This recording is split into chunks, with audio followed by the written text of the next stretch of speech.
The incursion and bombardment of Gaza is not about destroying Hamas. It is not about stopping rocket fire into Israel. It is not about achieving peace. The Israeli decision to rain death and destruction on Gaza, to use lethal weapons of the modern battlefield on a largely defenseless civilian population, is the final phase in the decades-long campaign to ethnically cleanse Palestinians. The assault on Gaza is about creating squalid, lawless, and impoverished ghettos in the West Bank and Gaza, where life for Palestinians will be barely sustainable. It is about building a series of ringed Palestinian enclaves where the Israeli military will have the ability to instantly shut off movement, food, medicine, and goods to perpetuate the misery. Privilege and power, especially military power, is a dangerous narcotic. Violence destroys those who bear the brunt of its force, but also those who try to use it to become gods. Israel uses sophisticated attack jets and naval vessels to bomb densely crowded refugee camps, schools, apartment blocks, mosques, and slums, to attack a population that has no air force, no air defense, no navy, no heavy weapons, no artillery units, no mechanized armor, no command and control, no army, and calls it a war. It is not a war. It is murder. Images of dead Palestinian children lined up as if asleep on the floor of the main hospital in Gaza are a metaphor for the future. Israel will from now on speak to the Palestinians in the language of death. Those who orchestrate such sieges do not grasp the terrible rage born of long humiliation, indiscriminate violence, and abuse.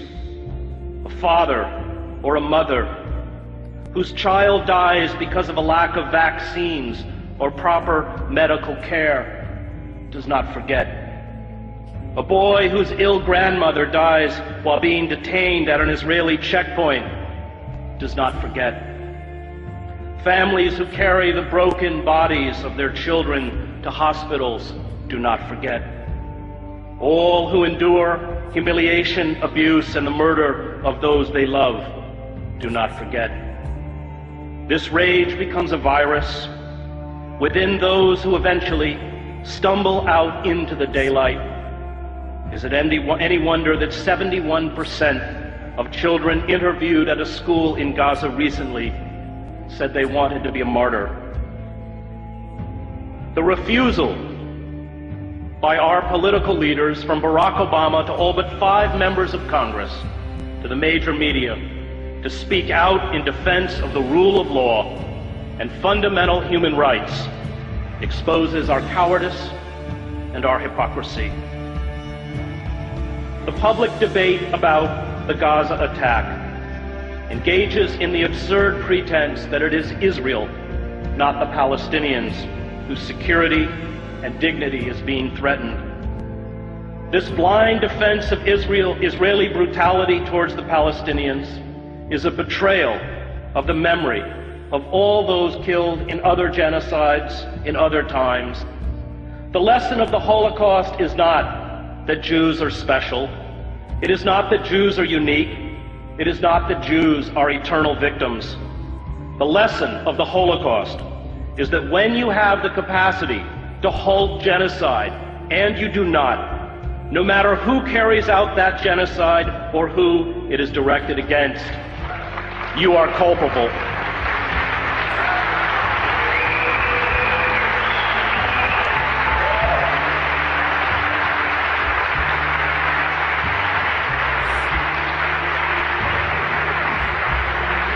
And we are very culpable The F-16 fighter jets, the Apache attack helicopters, the 250-pound smart GBU-39 bombs are all part of the $3 billion military aid we give to Israel.